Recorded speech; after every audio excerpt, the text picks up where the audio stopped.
Several VA facilities don't have enough equipment or nurses to deal with the coronavirus. The staff says it doesn't have enough test kits either. Channel 2 Samantha Manning in our Washington, D.C. bureau talked with a veterans group about the challenges.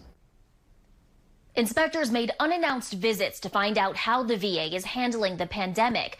The purpose is to make sure the department is prepared for a possible spike in patients with the coronavirus.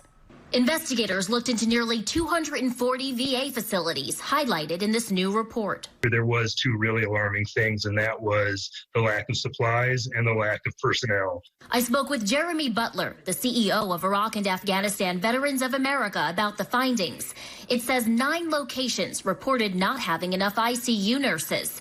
Some facilities said they didn't have enough testing kits for the coronavirus. The report listed a lack of supplies like ventilators, N95 masks, and gowns at some places.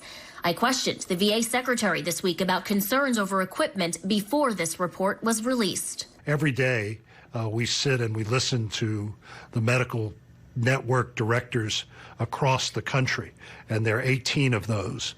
I have empowered them to tell me when the conditions that you just described are actually taking place. In response to the findings, the VA says it's coordinating with HHS about personal protective equipment, and it says the department is actively recruiting new employees. Butler says insufficient staffing had been a long-time concern well before the pandemic, and he hopes this report leads to changes. That was a challenge when we were sort of in our normal day-to-day state. So I'm glad that it's really being highlighted now, because we're obviously going into a much more challenging time. The report found that most VA facilities did do a good job of screening people to help limit the spread of the coronavirus.